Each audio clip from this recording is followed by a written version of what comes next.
monitor.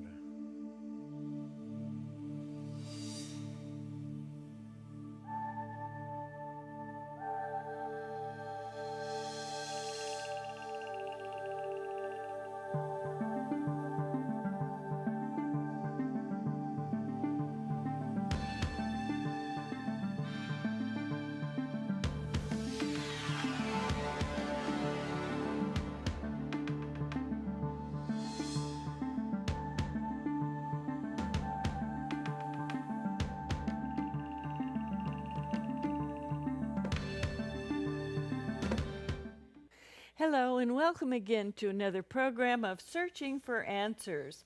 On my right is Bernard Taylor, Loma Linda University Church. And John Jones, La Sierra University. Roy Branson, Loma Linda University School of Religion. Ivan Blazin, same place as Roy here.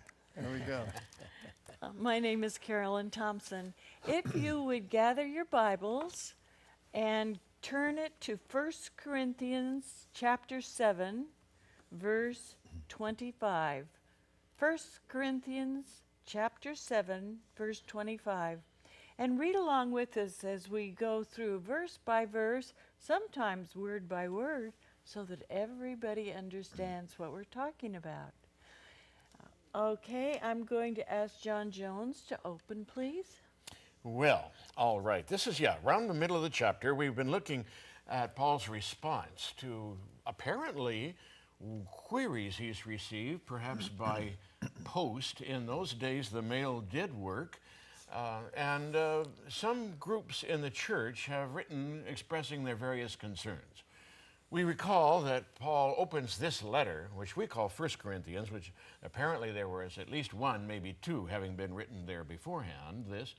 But he says, now, some of you belong to this group and some of you to that group. You are following this, that, or another particular version of the teaching. You are claiming to be followers of this or other individual who baptized you. So he has now heard, perhaps from more than one group, but starting in chapter 7, he said, now, you've written some things. Let me take them up one by one. He has begun by saying, we'll talk first about relationships between husbands and wives, those who are married. Now he moves in the middle of the chapter, starting here with verse 25, to a kind of a related or ancillary question. And commentaries have printed and spilled, perhaps, a lot of ink, one way or the other, interpreting these particular verses. I will read here from the New Revised Standard Version.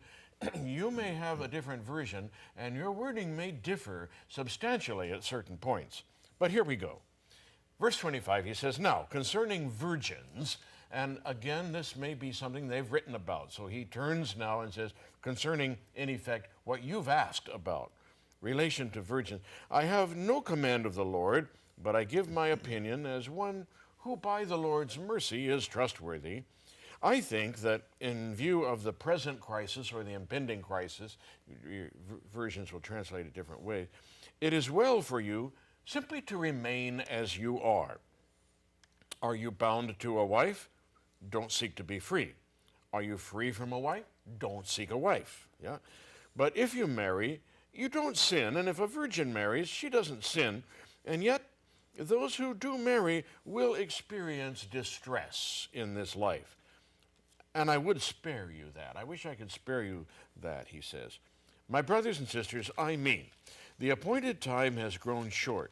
And from now on, let even those who have wives be as though they had none, those who mourn as if they were not mourning, and those who rejoice as if or as though they were not rejoicing, and those who buy as though they had no possessions, and those who deal with the world as though they had no dealings with it. Summary sentence now at the end of verse 31. The present form of this world is passing away. So we start out in response to a question they've asked, but he winds up this paragraph by saying we need to live as if not, as if this, that, or the other were not the dominant factor or force in our lives, but rather that we rise above all of these things in the shortness of the time. Okay, thank you. Now, we've read some things, if you've followed along with us, and you're saying, what is Paul talking about? I wonder the same thing. So I'm going to ask my good friend, Roy Branson, tell me, what is Paul saying here? Well, it sounds, I would think, as though Paul is concerned that the people who are writing to him and asking him questions are assuming that because the Lord is coming soon, then they have the freedom to live differently than the rest of their society across the board.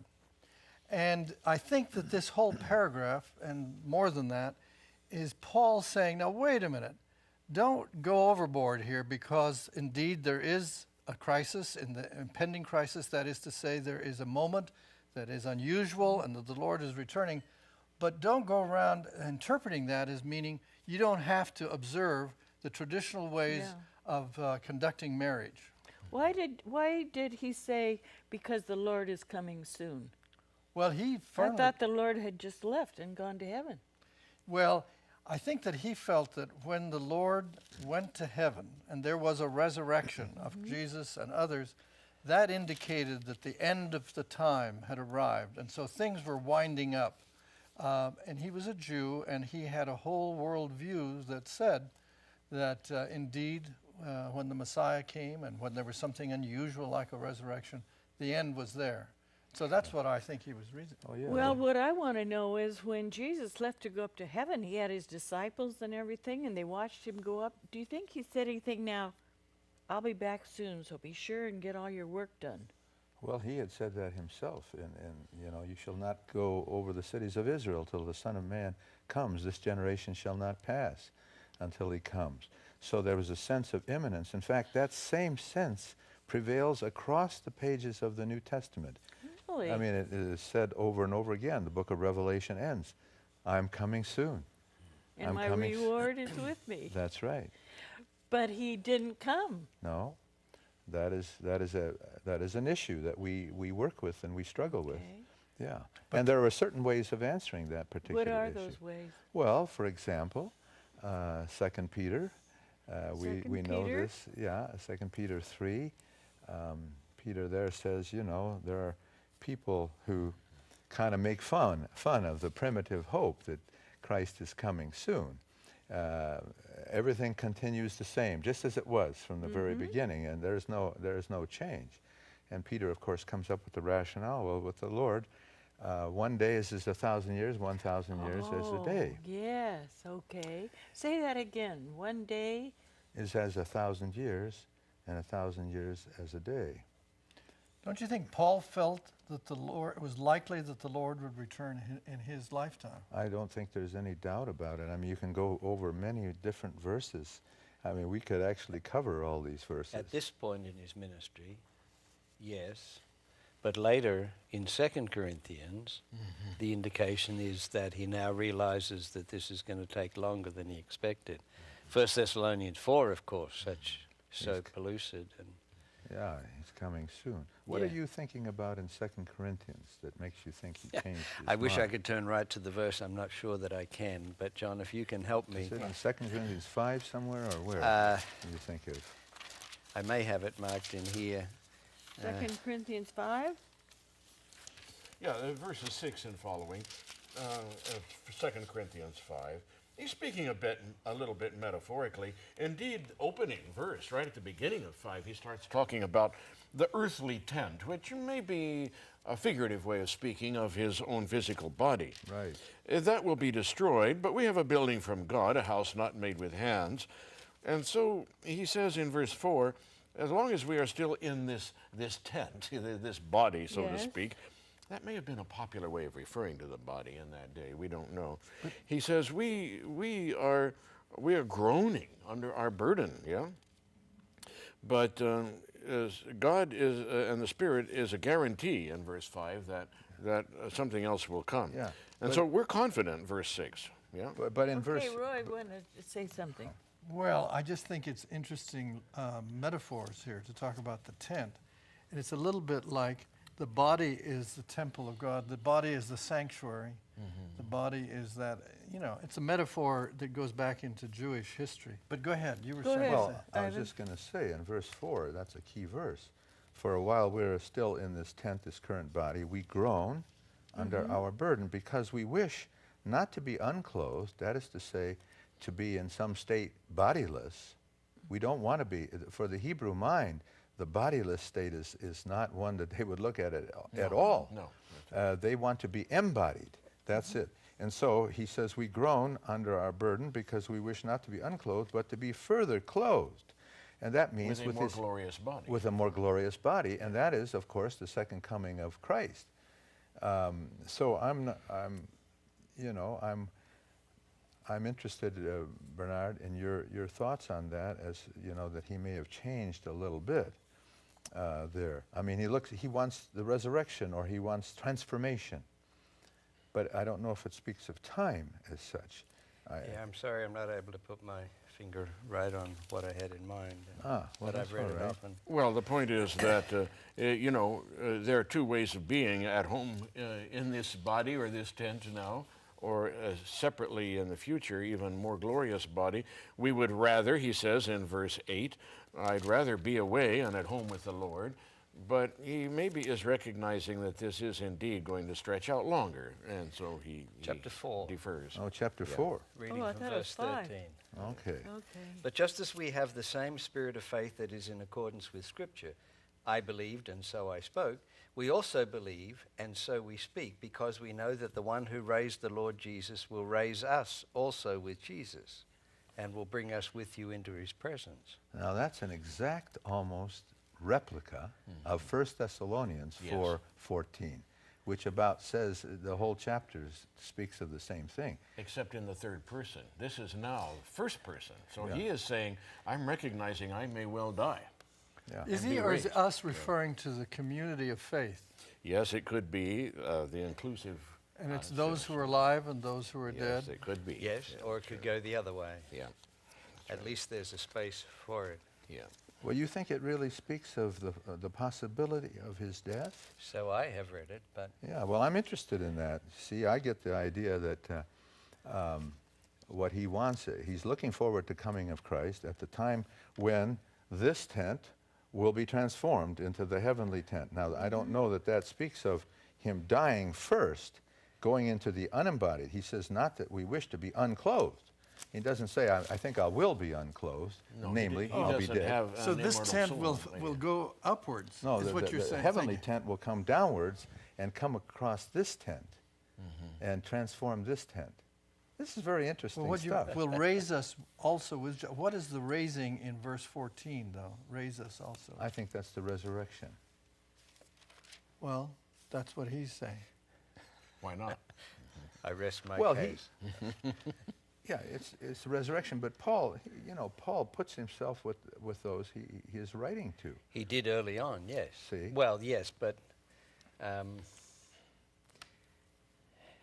here it's with those who are raised. There it was those who are translated. And Well, okay, you can read, if you read it very literally and very strictly, it's that way. I've more or less said he identifies himself with these people, and he may be a part of it, maybe he's not going to be a part of it. yeah. Okay, let me read the first verse of 5 in 2 Corinthians. Verse 5 in 2 Corinthians. The first verse. Now we know that if the earthly tent we live in is destroyed, we have a building from God, an eternal house in heaven, not built by human hands. Meanwhile we groan, longing to be clothed with our heavenly dwelling, because when we are clothed we will not be found naked. For while we are in this tent we groan and are burdened, because we do not wish to be unclothed, but to be clothed with our heavenly dwelling. In other words, you're asking, what is the heavenly dwelling that's referred to here? We earlier talked about this tent as being Yeah. a symbol of the body, Yeah, as it now is. but I think what you're asking is, what is this heavenly dwelling? Heavenly dwelling is when you're in heaven dwelling. Okay, so it's not a separate, it's not a, No. not a temple or, No, I don't or think sanctuary in heaven. Okay. so. Okay, Well, I sidetracked you. Let's go back to 1 Corinthians 7. all right. 1 Corinthians, we're going back to 1 Corinthians, And I'd- chapter 7. I'd like to touch verse 1 just for a moment, where we have the introduction to these Okay. now concerning the matters about which you wrote, and then we pointed out earlier in another session, in quotations, it is well for a man not to touch a woman. And we'll pick up again with quotations in chapter 8. But all of chapter 7 is an expansion on that issue. And again, I am touched, I think is an appropriate word, with the difficulty which Paul experienced. And it was at Corinth that Paul the evangelist became Paul the pastor and had to deal with these issues. He's now moved out of a Semitic world into a Gentile world. He has the issues of idolatry, which had been dealt with in the wake of the Babylonian exile in Israel, in Palestine. And all of this is worked through how does Christianity work itself out. Most of the issues here we don't have to worry about because in one form or another, the law of the land takes care of it. But there were no such guidelines. And Paul has this enormous task of bringing not just a new teaching, but a whole new way of life. And then, of course, there are the ascetics. And what their letter said was, it's well for a man not to touch a woman, period. That's it. And Paul is nuancing that. Yeah. In a remarkable way, is being open and generous, expressing some opinions on his own because the issue never arose in Palestine. And as it relates here to virgins, he again returns to the matter now concerning virgins. I always have that problem. I'm a textual critic and study different versions. The five Now foolish concerning the versions. virgins. I have to be so careful, but I wasn't careful enough. Now concerning virgins. Yes. And this is an issue that we don't relate to today because that issue has been put aside in one form or another by society. And in fact, we may wish that we had this problem. But I'll leave the New Testament scholars to go into that further. But that's the context in which we are dealing. And Paul puts a lot of time into this for this church at Corinth because there were issues that were involved there that he, I think, perhaps had not had to address before. And now he replies to this letter because he's in the comfort of Ephesus. He's not on site. And we have the blessing of his insight, which is recorded.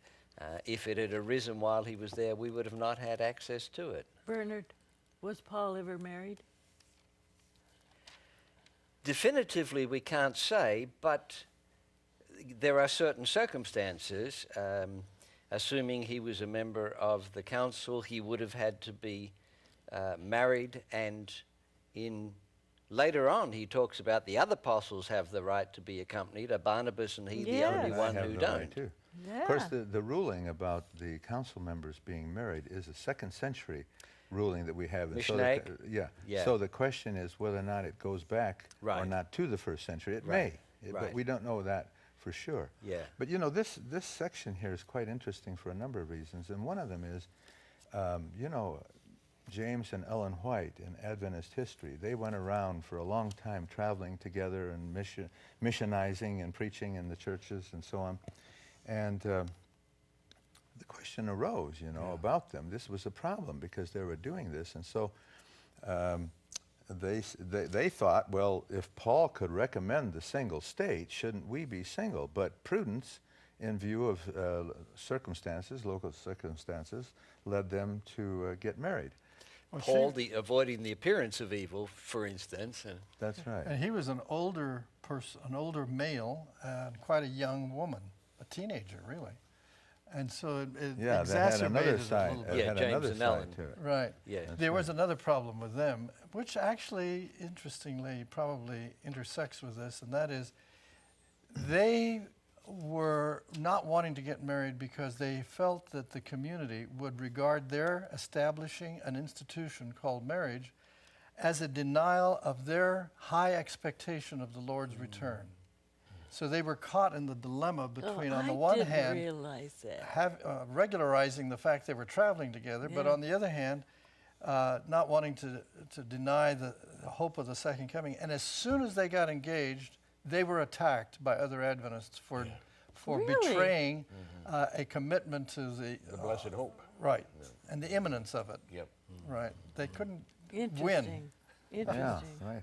And this would be the place to turn to provide the fodder for that sort of objection. And right here we have the hope of the imminent return of Christ, giving a background to all of these questions. You know, one thing that it strikes me as you look at the first 16 verses and even the next few is the way in which Paul goes out of his way to say, it's all right if you do this, it's all right if you do that, it's all right if you do the other thing.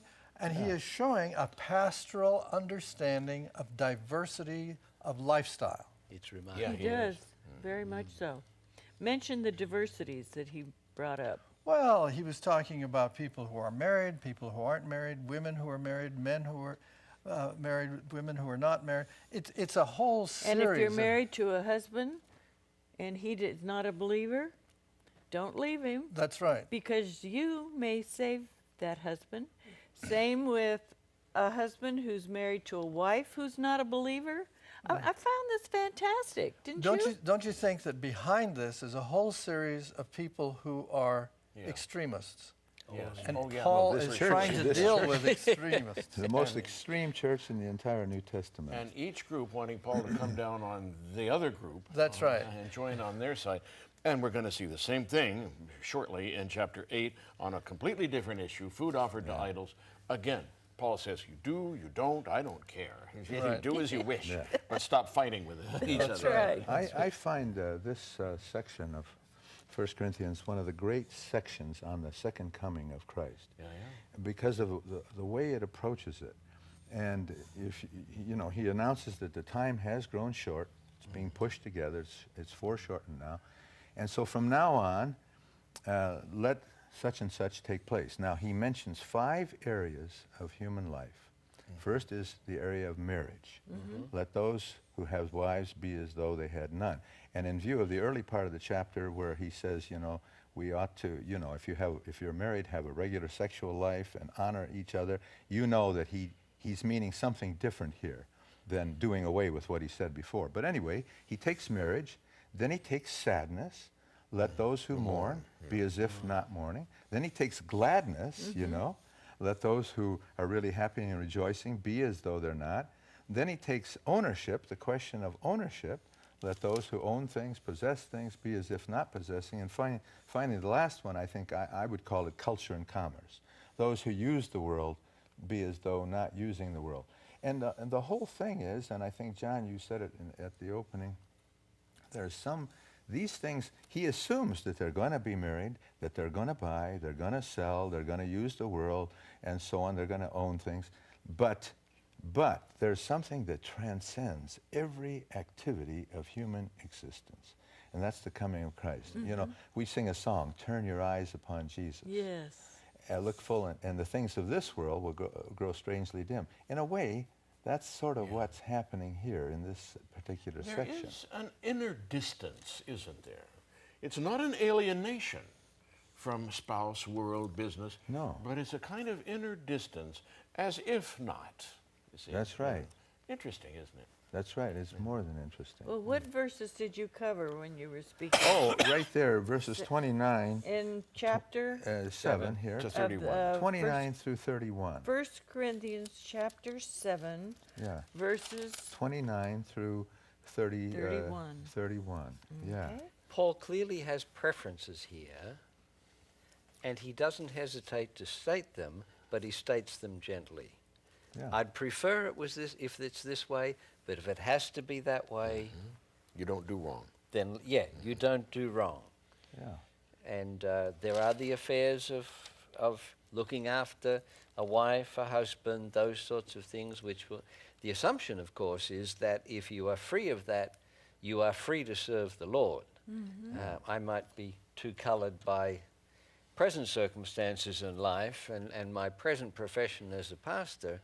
I don't necessarily see that correlates to current society. Sometimes it seems that when a couple is married, then things settle down and there are time to direct. After a little while, there's opportunity to direct elsewhere. Well, you know what Ellen White says on that, you know, and James White, they had an article jointly in the review. They said, probably we should remain unmarried unless you are bettering your condition, and secondly, making heaven more sure. That appeared in the Review and Herald. Really? Yeah, they say that. Bettering your condition, making heaven more sure. And those two things give us some latitude and some good things to go on in getting married, you know? Yes. I think one indication that you were right, that he had a high expectation of the Lord's return, is if you look at verse 17 of chapter 7 and 24 of chapter 7, both of them say, let each of you lead the life that the Lord has assigned to you, to which God called you. This is my rule in all churches. And then verse 24, in whatever condition you are called, brothers and sisters, there remain with God. That is an attitude that says you don't have time to change the Roman Empire, you know? And so don't be going around doing crazy things, but stay in your social situation. Remain as you are. And it's interesting. It has a vertical aspect. Remain with God is Right. what it says. Remain with God. There's another dimension besides this earthly social situation, and that is the vertical dimension with God.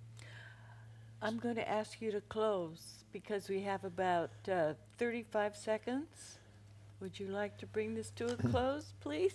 Well, I am very much, and I think all of us are very much inspired by Paul, who could look at the time in which he was living as a time when you must look and you will look toward the coming of Christ.